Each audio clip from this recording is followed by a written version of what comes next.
Hello, you. Yes, you. This is Usayome Sale from Ways Prime Time. Now, we appreciate your continued support for watching our content, following us across all our social media. But we've noticed, for those of you watching us on YouTube, 88.5% of you who watch our content aren't subscribed to our channel. Why? Now, if you are enjoying our content, you enjoy our shows, and you want to stay updated on all things Ways, it's time to hit that subscribe button below. Now, subscribing isn't just for you, it's for the growth of our channel. It helps us get bigger and better. With your support, we can continue to bring even more intriguing and exciting content. How about you subscribing right now and being a part of our community?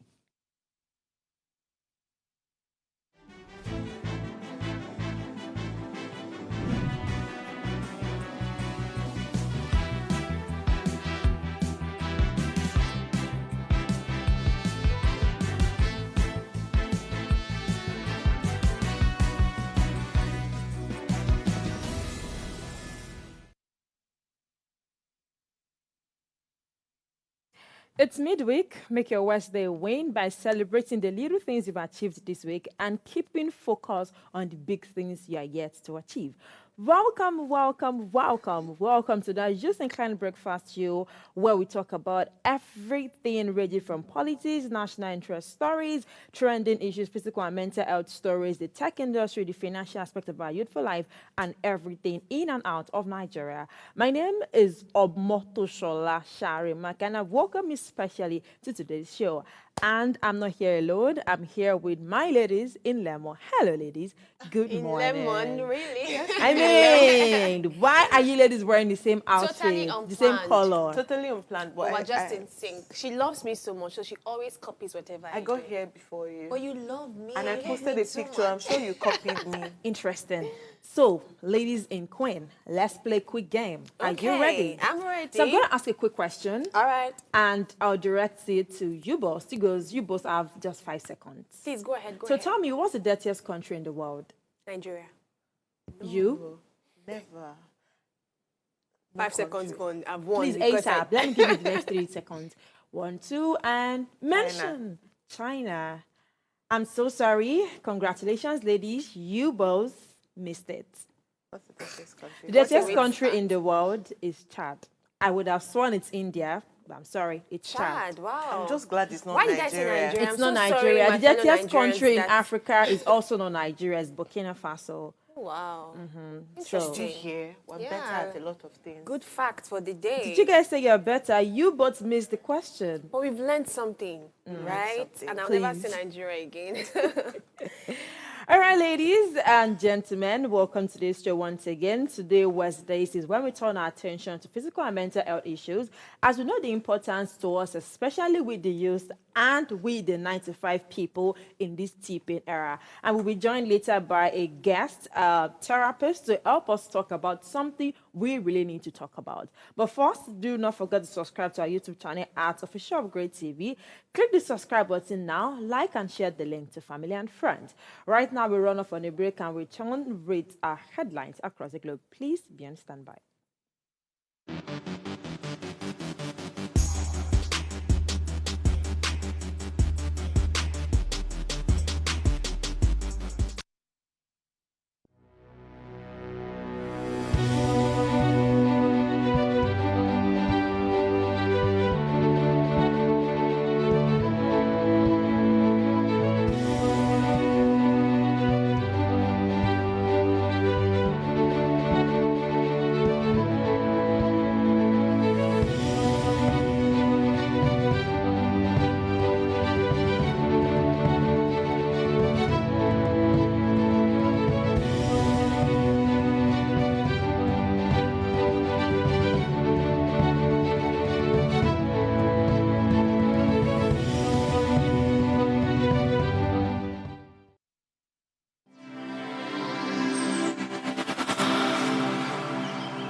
newspaper, the Vanguard newspaper, and the Punch newspaper. We're keeping it strictly Nigerian today.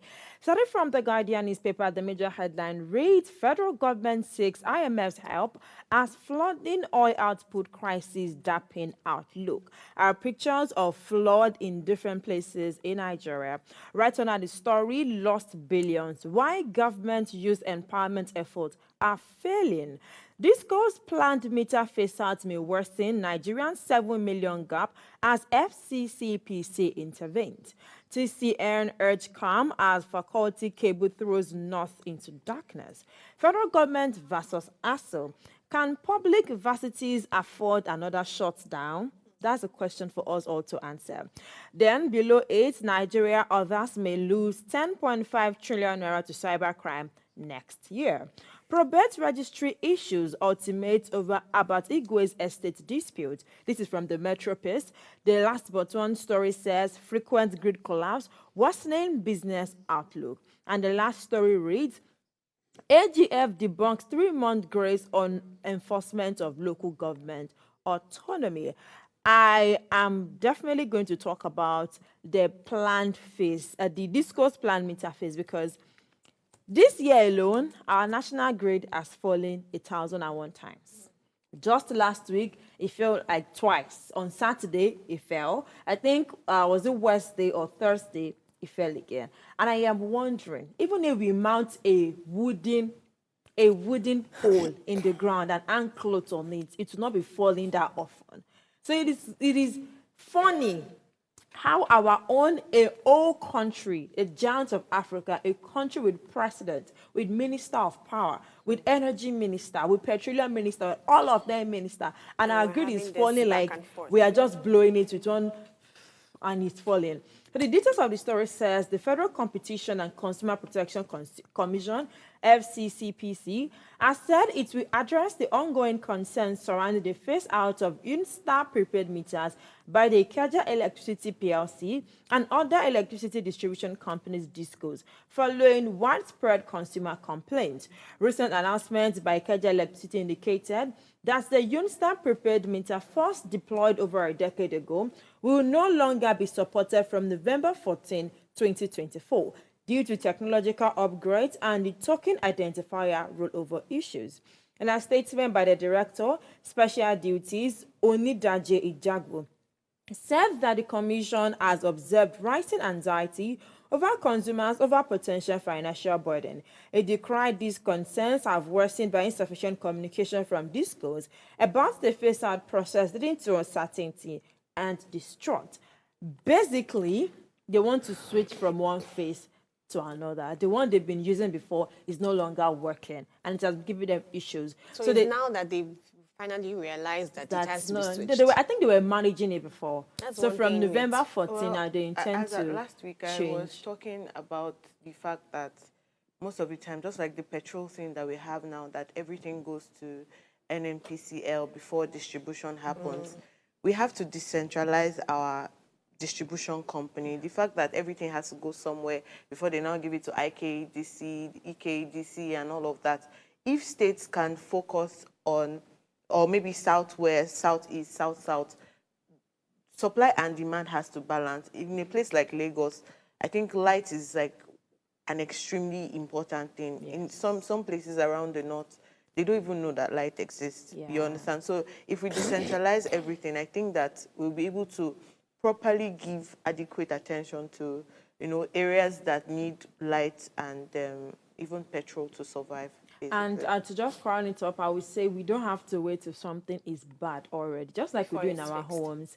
When we are seeing that our food stuff are already going down, we are unconsciously thinking of restocking. So when we notice that our gadgets, our electronics are already giving 1 or 2 faults, let's not plan. Look at GT Bank and some banks where your fridge is shocking, but you know that the fridge is still working, but you'll be avoiding the fridge. That's, I think, it's just a general Nigerian thing that we don't. But when we the don't fridge like to will later fix have it. your time. Well, that's what's happening now. Please, let's look at the Punch newspaper. All right, the Punch doesn't have any better, but I'll read it still. PDP crisis, anti-Demagogue plot thickens as NEC meets Thursday. PDP governors, NWC, BOT members meet. Fresh legal battle continues on NEC meetings. On your dam, operators under pressure over rising boat demands in flooded communities. Federal government bans cooking gas export over rising prices. How Bobrisky spent night in FCID female cell. 250 billion naira debt. Telecos seek NCC approval to stop bank transfer services. Above that, the Ondo governorship poll says 55,859 PVCs collected. INEC extend exercise to LGs. No improved infrastructure since LP's exit, says Ebiseni. Nigeria still borrowing amid high debt cost, says IMF. Local government autonomy, federal government plans sanction against defaulting state. Naira for crude, Dangote gets NNPCL's first supply. Before I go to the story that caught my interest, I remember, was it not last week we were talking about this local government autonomy thing? Yeah. And it didn't look like it was already concrete. It was just like they were trying to, what's it called? Pass it into law or something like that. But now we're saying here that the federal government has planned sanction against defaulting states. So it begs the question, does it mean that it is already a thing that, local governments now have autonomy, to themselves? Or, I mean, because if you're saying that you're planning sanction, it almost says that we have sorted this local government autonomy thing, right? So I'm wondering, I'm trying to balance the story, and maybe I did not get that middle break of it to know whether it has been signed in or not. They're still not ready for the entire thing. That's all I'm saying. They are still not ready to grant the full. But they are now saying they're now planning sanction against defaulting states for something that's part of the moves, yes, to implement it. And I really hope that after implementing it on paper, we also implement it in the practical aspect. And nothing is going to make it not become effective as it ought to be, because you can implement it and you will see it going on paper and it's not looking like it's actually happening. All right, the other story that caught my attention that I'd like to talk on briefly, and I'm talking on this kind of stories because we've had it for a major hot topic in recent times. This one says, Nigeria still borrowing amid high debt costs, says IMF. I'll read the full story that I saw. It says, Nigeria's engagement with the global debt market remains vibrant despite challenges posed by high borrowing costs, the International Monetary Fund has said. During a press conference on the Global Financial Stability Report at the IMF and World Bank annual meetings in Washington, D.C., the IMF's financial counselor and director of monetary and capital markets, Tobias Adrian, said that Nigeria and other frontier markets have maintained significant activity in the debt market throughout 2024, even though financing costs have surged compared to pre-2021 levels. I don't think this is a good comment to give a whole giant of Africa. I still feel like there's so many back and forth on this thing. Last week, I read where World Bank was saying that the Tinubu administration had paid about 26 debts that was owed by the former administration.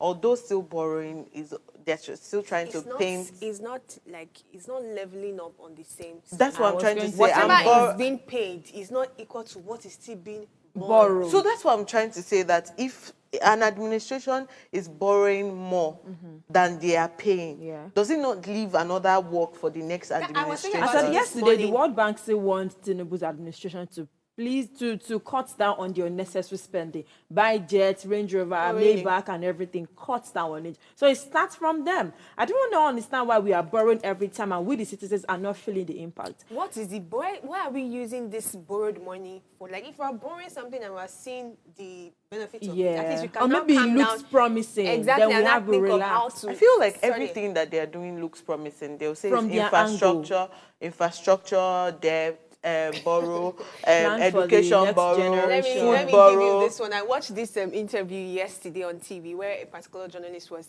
It was this senator in Abia State where he was saying that his 14 is not enough. million naira, yes, is not enough for him. And the person was like, "Oh, sorry, we should have been giving you 100 million naira instead." So they are not on the same level with the average Nigerian. Their reality is way different from our reality. People, you want to imagine people who spend millions or even billions to forcefully win elections. So how do you think 40 million naira is going to look to them? I'm even seeing this whole debt thing from administrative levels. I mean, if another president, let's say after this 4 years of Tinubu era now, another person wants to come and is giving us promising propaganda. There are backlogs that you keep paying debt.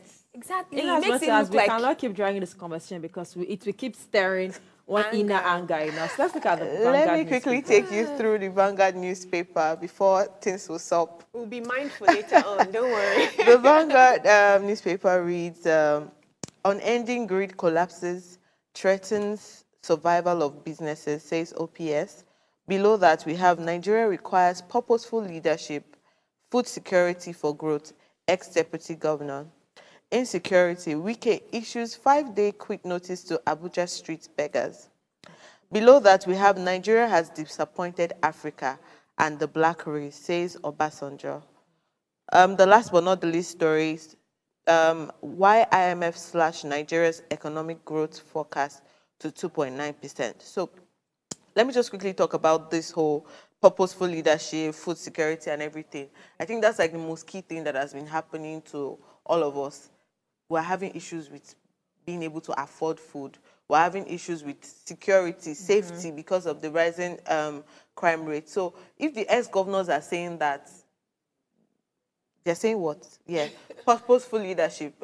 I feel like most of them should have been, because reading the story, most of them who claimed that we need purposeful leadership, some of them were not, no, they were not anywhere near being purposeful, being a leader, providing food, providing security. So I feel like they should just keep their story. I thought you were going to even talk about Wike giving Abuja beggars 5 days to evacuate the streets of Abuja. Even as much as there's a reality that there's a lot of issues with Nigeria, I think that being somebody that has lived in Abuja before, I think that the beggars should actually leave the streets. And go to at where? Some time. It's not about where they are going to. Okay. It's first about making sure that we are not creating an environment for them to thrive. You wake up in the morning, you just see, you'll be walking past, somebody will be walking very close to you and asking you for money for transport. If you say no, sometimes they end up robbing you. It is that bad. Yeah. So if they are exiting them from the streets, it's not just for saying sake, it's also for safety for somebody like me. I agree with you, but also have to be practical. As of yesterday, 20.5 million out-of-school children in 2024, which means we have a lot of out-of-school children. But should we encourage them to be beggars? We don't have to encourage them to be beggars, but the truth of the matter is, when they leave the street, where do we push them to? What plans do the government have? Is there going to be a plan to take them back to school? So, okay, you don't have to be on the street. There's not a school feeding program where they all have to go to. Either you want to go to school or not. You know, in their defense, what they will say is that there's free education, because most public schools are free. Yes. I think the only thing you need to buy is the uniform and some books and blah, blah, blah, like that. So if we say that 20 million out of school children, it's not necessarily to say that there is no education for them. It's just to say that there is no proper system to accommodate those people in and school. They have to be stringent rules.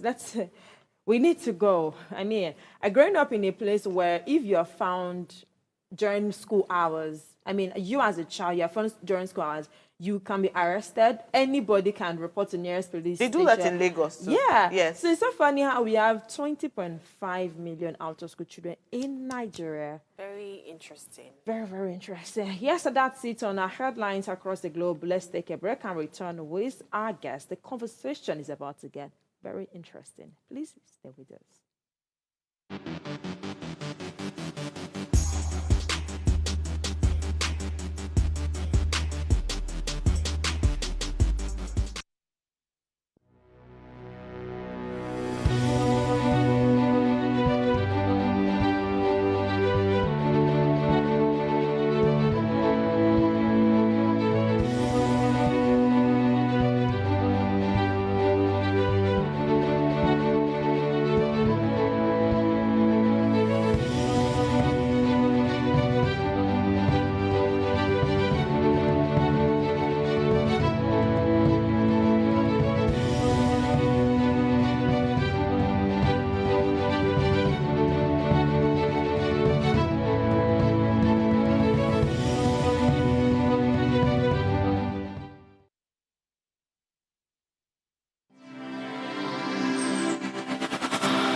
Imagine the world where the voices of the youth Finally get the spotlight they deserve. Welcome to Ways Breakfast, the groundbreaking show where young minds unite together to tackle issues that truly matter. We're flipping the script on traditional morning talk shows, and this is your chance to hear the youth speak out. We're not just skimming headlines, we're diving deep into the heart of topics that impact us all. From politics to governance, tech innovations, mental health, and trendy social issues. We don't just discuss, we ignite conversations that inspire change and spark action.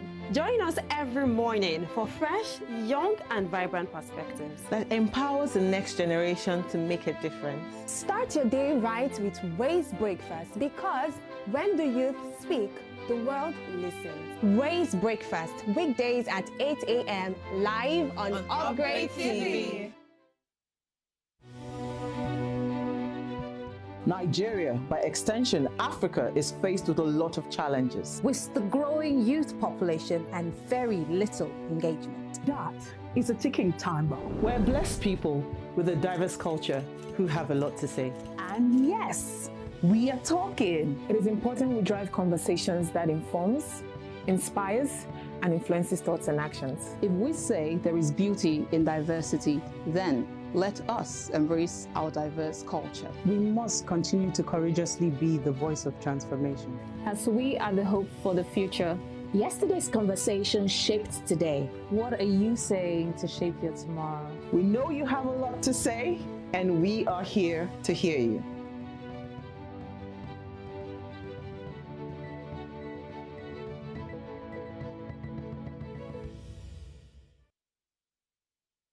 Looking to take your business to the next level through partnerships? Then join us every Thursday at 10 a.m. for Partner Up. Whether you're an entrepreneur, marketing, sales, or partnership professional, Partner Up is here to give you the tools you need to succeed. From in-depth interviews with industry experts to real-world case studies of successful partnership strategies that drive innovation and business growth. We dive deep into what it takes to form successful partnerships. Thursdays, 10 a.m. Don't miss Partner Up.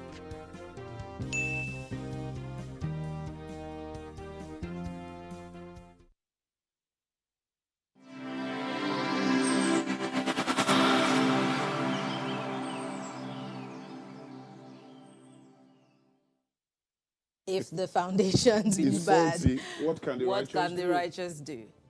How do we start amending the foundation? And you talked about the Constitution. We've had so many constitutional amendments back and forth, and half the time they're for personal interest and not about we the people. So how do we go about it? Because you've also said we don't have the people. So how do we manufacture You see, the collective ignorance in Nigeria is legendary, underestimated. People don't know. Right? You see, it doesn't matter how determined you are.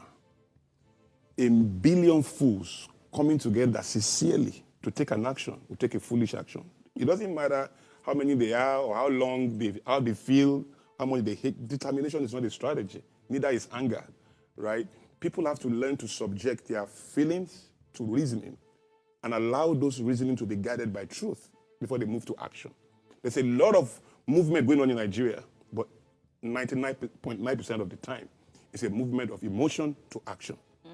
The reasoning and truth is missing within the gap. And no strategy. Now, when you have a critical mass that are terribly ignorant, fearful, and opaque, you see, you have to understand the character of the Nigerian.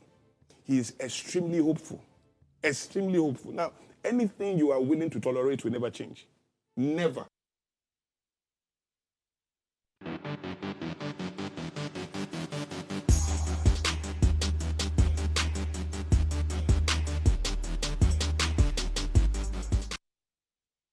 Glad to have you join us again. Today on the show, we'll be talking about mental health and how mindfulness can help us navigate stressful situations.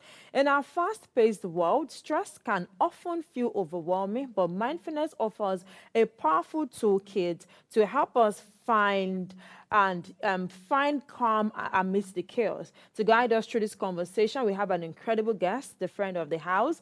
She has been here before, and she's someone that always come true for us. So she is the CEO of A. Adams Primo Limited. She is not only a versatile professional She's not only a versatile professional with over 12 years of experience in mentoring, coaching, and therapy, but she's also a certified neuroscience and wellness coach. She's a trauma recovery expert and a transformational speaker. Our insights on mental health and mental well-being are sure to inspire and empower us. Ladies and gentlemen, fasten your seatbelts. Let's take a therapy session you will all not be paying for, and let's welcome virtually Aishah A. Adams. Good morning to you, ma'am. Glad to have you join us. Good morning. Thank you for having me. Thank I you hope you can very hear much. me. Oh, yes, we can hear you clearly.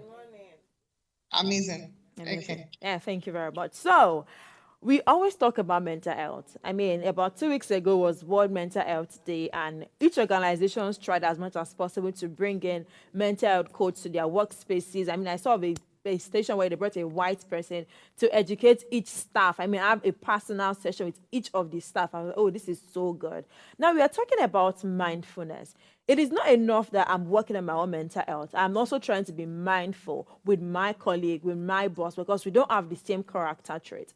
You can do things to me that can be so annoying, but with the help of we are fine. Being mindful, yes, we're fine. So now when we say mindfulness, how does it differ from other stress management techniques? Okay, so mindfulness is basically being intentional. So being present in your thoughts. That's like an easy way to look at mindfulness. And so what are some other stress management techniques? So there's deep breathing and all of that. But one of the unique things about mindfulness is how it works on all parts of your body. So it works on your physical body, it works on your emotional health, and it also works on your mental health. That's one. The second difference that I can say, that mindfulness has is how it's very non-judgmental. So it's like you being present in your thoughts, and by doing that, you're not beating yourself up and saying, harsh things to yourself. You are being a friend to yourself as you be to other people. So that's like an easy way to differentiate mindfulness and other stress management techniques that we have already. All right, Ma, thank you very much. I like how she mentioned that this is free therapy session. My question would be to relate mindfulness in dealing with stressful situation. And I'll give you an instance. Let's say you're faced with with a conflict kind of situation where there's arguments and voices are raised, everybody's agitated. What kind of mindfulness technique can we employ in that kind of situation to avoid it escalating beyond control? Again, it's a good thing we're talking about mindfulness. The first thing you can do is definitely be mindful. And what does it mean to be mindful? So what are some easy things that you can do if you're trying to explore using mindfulness to manage situations? The first will be that you take deep breaths. You know how when your emotions are on a high, you are being pushed to do different things. You are being pushed to want to take actions and do stuff that you probably would not do on a good day.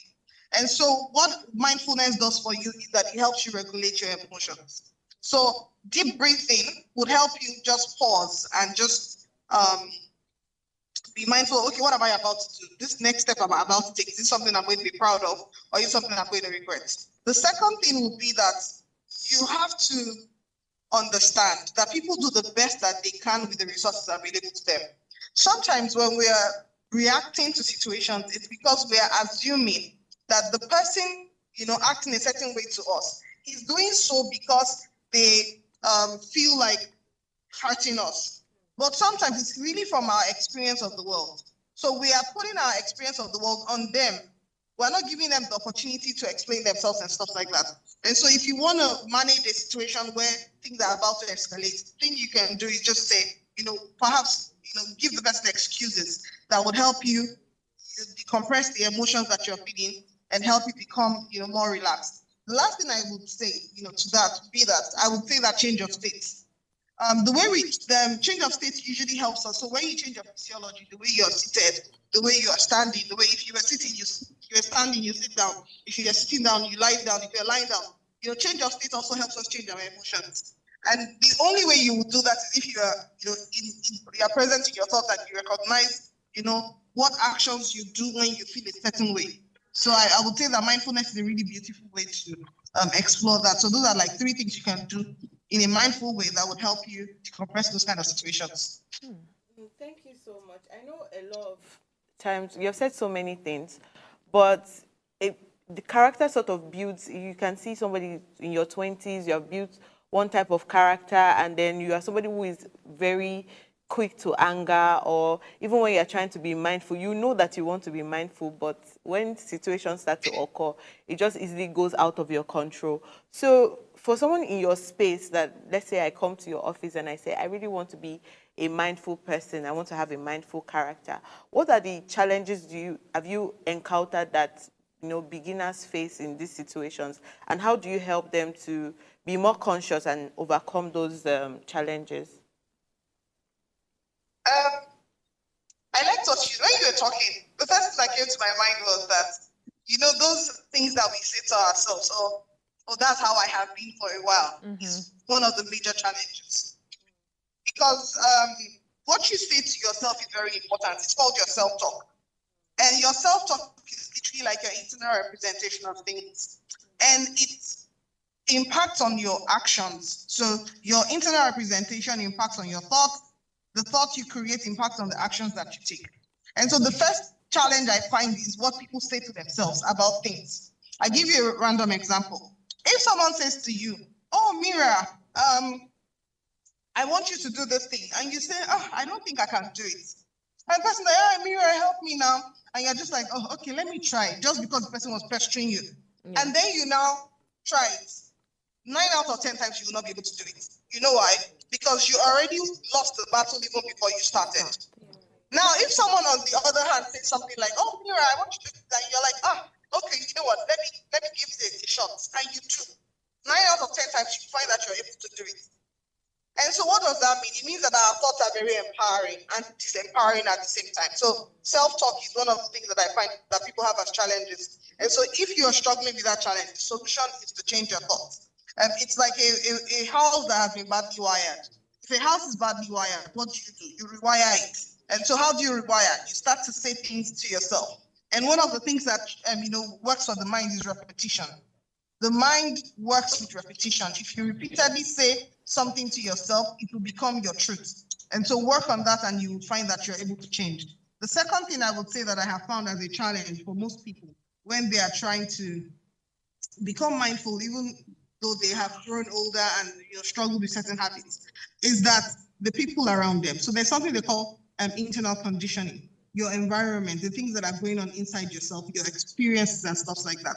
And your internal conditioning is impacted by your environment, your external environment as well. So the question I ask you is, who are the people around you when you're trying to make changes? Are they people who encourage the change? Or are they people that tell you that, oh, no, it's just okay to be who you are. If anybody cannot take you how you are, they should be the one to move. Is that because I feel like what that does is that it encourages toxicity. Yeah. So you are giving people like a pat on the back, like, just be toxic. It's okay. It's how you are. Are you whining me? Yeah. So it's like you have to be true to yourself. And that's the third thing, self-awareness. I find that a lot of people struggle with self-awareness. And a lack of self-awareness will make you make the wrong decisions. So when someone is patting you on the back for nonsense, you would agree with them because you're like, oh, but they patted me on the back.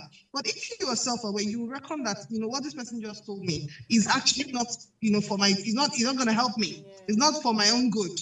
And I might as well just, start to work on myself. So self-awareness helps us to take charge of our strengths and our weaknesses, and it helps us to be able to actually navigate that. So if you find that you're struggling with changing, it might be that you need to go on a self-discovery journey. And lastly, I find that some people are not self-motivated. And because they're not self-motivated, they require support when they're trying to change. And if you are that person, do not listen to what people say about, don't go and pay a coach or go and pay a therapist. Everyone has blind spots and we all need support. So lean into support, either from friends and family or from a professional that can support you to make that change. Interesting. Now, let's talk about what others see. In as much as I'm trying to be mindful in my place of work, in my relationship with my colleagues, what are those common misconceptions about mindfulness and how do we overcome them? Now, workplaces, being mindful might appear like you are fighting with your colleague or you are not at peace with whatever your boss is saying to you. So how do I ensure that I am being mindful with my action, with my attitude to work, and it does not look or appear like I'm fighting with my colleague or what my boss said, I'm not cool with it. Okay, so I'm just wondering why anyone would have a problem with you being mindful. Because when you're saying like fighting, I'm just curious as to why you're being mindful that affects someone else. I feel like, well, except the person is toxic.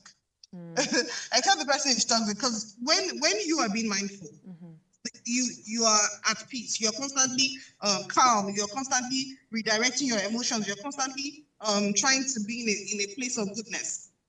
And so I feel like what your colleagues should see is that beautiful patience that you're exhibiting. And I know that sometimes when a person is trying to explore mindfulness, it opens them up for people's disrespect. So people sometimes can abuse your kindness, right?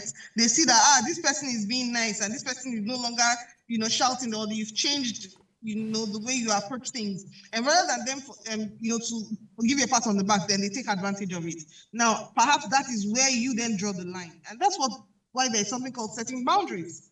Boundaries are super important. And why are boundaries important? Boundaries are important because they help us. The moment you have set boundaries, you're able to ascertain when someone is going beyond where they ought to, and then you're able to call them out. So if, for example, in your being mindful, you reckon that, this person is treating me in a certain way and I'm not happy with it, and that emotion keeps coming up, your mindful self would call the person out and say, you know what, I do not like how I'm being treated. And if that ruffles their feathers, then that is not on you. It's on them to also work on themselves to change. So I do not see how mindfulness should actually rub your colleague in a bad way. If it does, then they are the ones in need of change and not you. I think the reason why that question was phrased that way is because of the techniques in mindfulness. They are not the very African thing to do where somebody is talking to you and you are just breathing. I'm sorry, you have to hold yourself. I have to hold on. Okay, yes. That's fine. We need to take a break. We want to take in all of these things and then come back with more deeper questions. Please stay with us. Be right back after this break.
You're welcome back. This is still Ways Breakfast, and we are still having a conversation around being mindful during stressful situations. We tagged this: how can mindfulness help us navigate stressful situations? Of course, our guest is still with us virtually, but before we hand over to her again, we were saying something behind the scene. We said, do you know that being mindful does not mean I will be carrying a placard saying I'm being mindful this week, or I'm on a mindfulness journey. Very mindful. It is me inside of me that will know, okay, I'm being mindful. Imagine coming to work in a new week and I'm trying to have a good understanding and relationship with my colleagues because, okay, this person is like this person is like this. And I as a person need to understand how to relate with this person this way and this person's way, right? So in a certain way, it might look like I am keeping more to myself, right? It might look like I'm not talking to them the way I used to talk to them.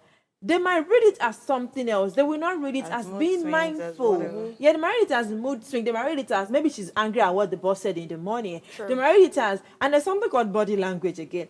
You have to be mindful. But how do I keep a good body language with Because being one thing mindful? with this mindful technique is you are breathing in and out. I'm breathing out. Yeah, it always gives me like, don't try me. Exactly. So I guess to be joining us a bit, and Okay. I really want to ask her about, okay, Kim, let's be practical. How can you be mindful? Let's just use workplace. So generally, or family. Let's not use workplace. Let's use family, because people tend to annoy you more in the family space. Yes, I think what I do generally is always smile through situations. I know that you pissed me real off, and if I say that you have pissed me off gently, that's me being mindful. But if you tend to aggravate me further, my own mindfulness usually flies out the window. But in this case, I'm now crying I'm speaking very loud and angry, but I'm crying at the same time, because that's not who I am. That's not who I want to be. But you have gotten me to that point that I am now screaming, shouting, crying at the same time.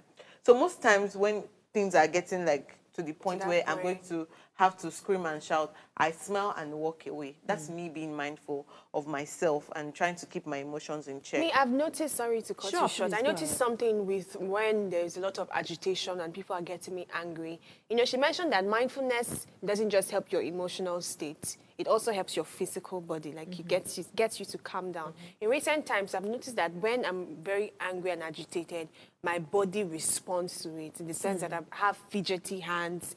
I could be sweating like, you know, they say Christmas good, but let's not use Christmas good here. And my whole body is telling that there's something wrong here. So one major thing I used to calm myself is actually to calm that part of my body that is acting in a very strange way. And maybe somehow now trick my brain to, okay, calm down generally and be good. So sometimes if I'm feeling fidgety hands or something, I'll just like put my palms together or stay one place rather than pace around, because I have this body, like somebody watch one of my video and I was like, this person thought I was praying, and I said, no, I'm not a very expressive person in my body. I can literally use my leg to talk. Express. So when I see that I'm already in that kind of situation, one mindful thing I do is just maintain a very simple posture. If my hands are very fidgety, I put them together. I just stand one place and just receive a lot of calm firstly. But you know that breathing thing, I'm already breathing very hard, so I don't know. I think beyond the I think our guest is back, if I'm not mistaken.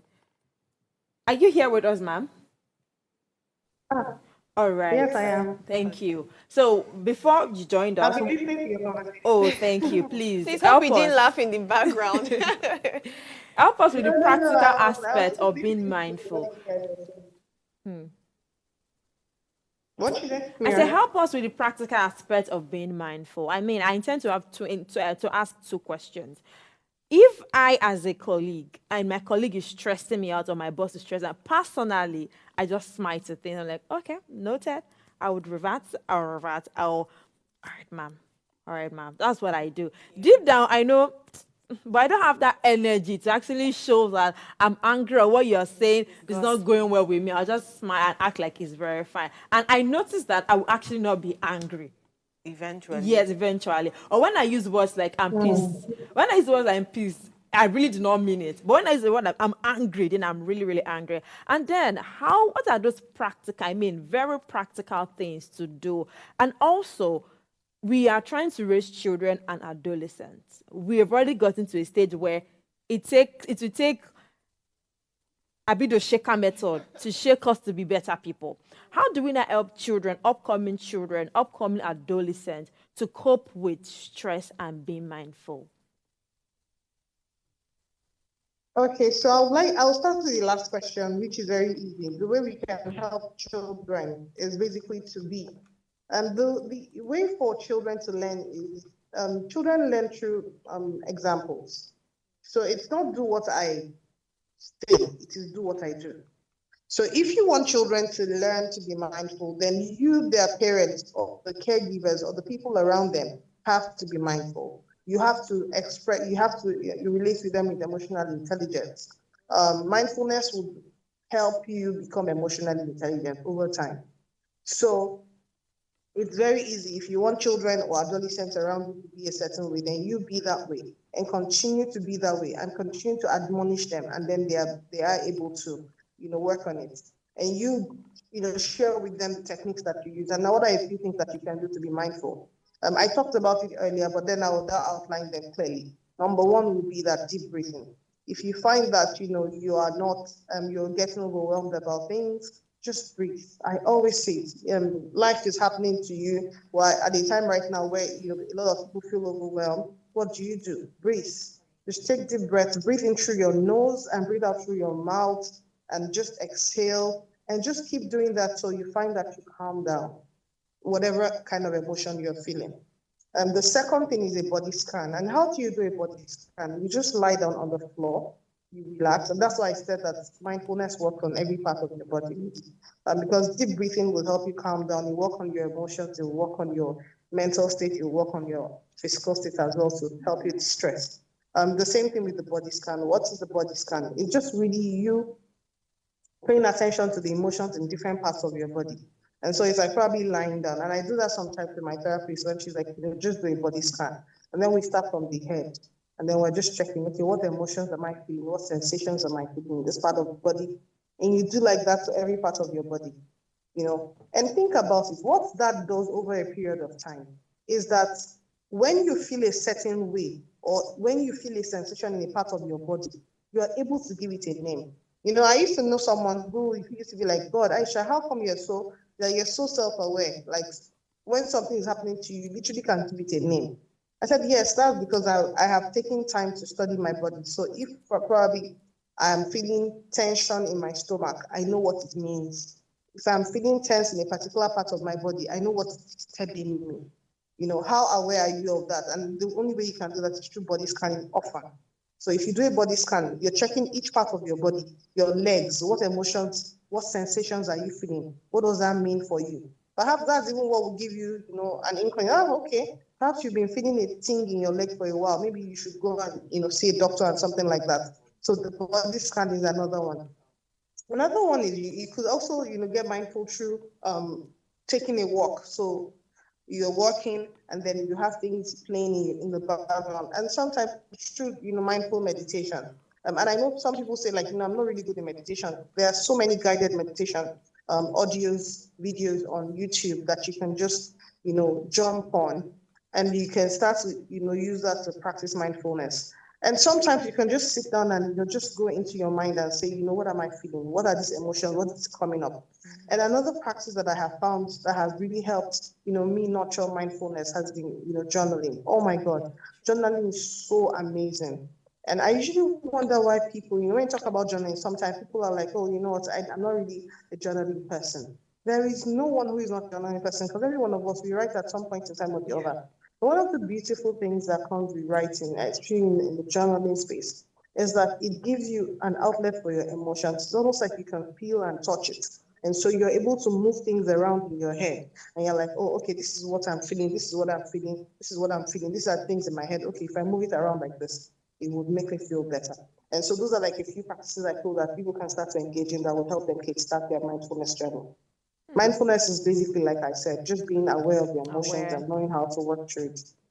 All right, thank you. It's just like intentional living. Yes. I think in everything, you have not mentioned one very key thing, or maybe not infamous thing, which is dance aerobics and yoga. I know that can also help with mindfulness, but I'm wondering why you have not mentioned it. For somebody like me, I've been doing yoga for years and years, but it's not a popular thing. So, but I know it helps me with mindfulness. Should we not take notice of that aspect also? Okay, so if you observe the answers I've given, I have given answers of easy to do things. Yoga is deep, like it's long story, it's long. Long thing. Let's be honest. How many Nigerians, like we're even still dragging journaling, that is like something that we all do, everybody writes. Then you say journaling, they're like, I don't journal, I'm not a journaling person. We're still speaking English on journaling. Now think about yoga. Yoga is a long story. You're like, oh God, I'm not a yoga person. They start to speak English about why they shouldn't do that. And one of the easiest ways to build a habit is that build habits based on easy to access things. Do you understand? And notice the answers I'm giving. I can give you technical answers, but of what use is a technical answer to the audience if they are not able to put it into practice in real time? So the things that I usually give when I'm giving to talk or to give suggestions on things are easy to, and I'll tell you why. Because I'm very big on the mind and how the mind works. The easiest way to get your mind to do things is when the thing sounds easy. So it goes under without you realizing. Do you understand? Imagine like a door. And even when the door is closed, the water will pass under, correct? Yes. And so the water is that easy to push. Because if I think about exercising, for example, you talked about aerobics. Yes, aerobics is fantastic. It's really good for the mind. But how many people would engage in aerobics? That's the question. If I told a person who wasn't already as disciplined as you are currently in your yoga practice, which is something you have built over time, it would sound like a Herculean task to start that journey, right? Yeah. But if I tell them something like, and then it will sound like they have to get a room in their house. Like, can you already see how long it is? Like get a long a mat. Like, okay, I know. Do you understand? But the things I have said are things that even working professionals can sit by their desk and just breathe. You can just find a space close to your desk. You're feeling overwhelmed, you just lie down and do a quick body scan. Or you can sit down and just meditate. Look at that. Those are easy practices you can do in real time without having to worry about, oh, would I get into trouble? And it's something you can do repeatedly. Because people will give you excuses. And there was a beautiful question you asked earlier about, how can people who are struggling with certain habits overcome it?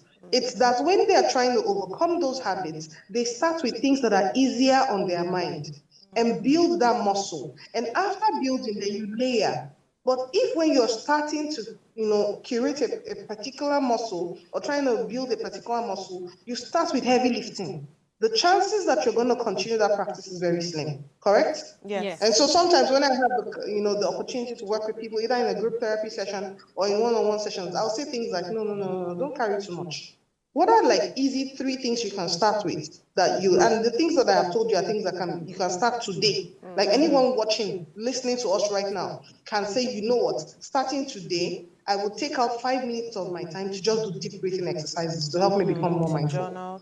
I will, take 5 minutes of my time to just write down what is on my mind on a pad close to me. And that would help me become more mindful and present in the moment. I would give myself the grace of taking a walk a few times a day so that I can, work on my mind and my body and my soul. Or I can just take a few moments to just listen to something at my desk to help me become at peace and at ease so that the overwhelm will go away. Do you see? So there are easy things, but yeah, yoga is a beautiful practice for those who are willing to go the extra yard, and aerobics is fantastic. Thank you very much. All right, do we still have time? Yes, I think we have like 1 or 2 minutes. Yeah, so this question is very personal to, I've tried mindfulness many times, and it's because I've been faced with very stressful situations, just like every other person, and I feel like, okay, just take a deep breath, just relax, just walk away from that environment. But there's something I've noticed, maybe there's something I'm getting wrong with mindfulness. There's this feeling to want to bounce back in and face that situation you were trying to walk away from. So it's almost like I was mindful for 5-10 minutes to just deep breath, calm down, and then after 10 minutes, I'm going back to face that person that got me angry, and I'm now doing worse. It's like you should have calmed down very well. So I want to understand, is there like a time frame or a duration to mindfulness, or are we supposed to, because we're relating this mindfulness to stressful situation, high pressure environment, moment, conflict. So is it that I was so in a hurry to quickly address that situation, or I could have given myself more time? Okay. I love your question. So you know that we are different people. We go through things differently. And from what you have said, and my meeting you, I reckon that you are the kind of person that likes to voice her thoughts, and once she's done, she said it, she's at peace. Am I correct? Very true. But sometimes we have to resist the urge to shalaye. We have to. Like, you have to resist the urge to talk. So what can you do? You can try out the 24 to 48 hour rule. What does that rule say? And this is my rule, by the way, and I have given it to people and it has worked, and it has worked for me as well. And it is basically that when something happens, right, and you will normally go and speak on that thing, and you walk away, and you are still feeling the emotions. And I think that from what I heard you say, I think you're quite self-aware. And so when you feel like there's still that energy somewhere in your chest area, wherever it is that you feel anger, just tell yourself that, okay, I'm going to give you 24 hours. If after 24 hours you want to approach it and you still feel that urge, tell yourself you're going to give it 48 hours. I promise you it works. So it's like you try a few hours, you're still there, 24 hours. If it is not up to 48 hours, just resist the urge to talk about that thing, to speak on it at all, because we do not regret the things we did not say. The things that we regret are the things that we said that could have been better managed. And relationships are super important. And the easiest way to destroy a relationship is the wrong emotion at the wrong time. So understand this, and I think it would help you. Try out the 24, 48-hour rule. I promise you, it always works. Honestly, it was really nice speaking to you, and I hope our viewers learned or they felt the therapy that we felt here in the studio. Yes, like I said earlier, Nice I'm coming to today. find you. It was a free therapy session that you didn't have to pay for. Thank you very much, Aisha. You guys will start paying now. No problem. We'll send your invoice over. After this one free therapy, again, we'll start paying. Honestly, thank you very much for joining us on the show today. And to you, my co-anchors, thank you very much. Please let's go home with the mindfulness thought. Very mindful. Let's be more mindful. After this fight for her picking lemon on this day. Okay. Give me 48 hours, you'll be calm after 48 hours. Please do ensure you subscribe to our YouTube channel at Official Upgrade TV and subscribe to and follow us on all our social media platforms. Till we come your way again tomorrow, please stay mindful. Bye.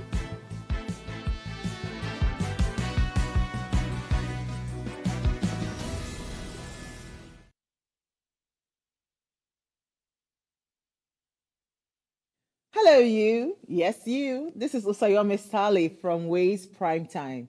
Now, we appreciate your continued support for watching our content, following us across all our social media. But we've noticed, for those of you watching us on YouTube, 88.5% of you who watch our content aren't subscribed to our channel. Why?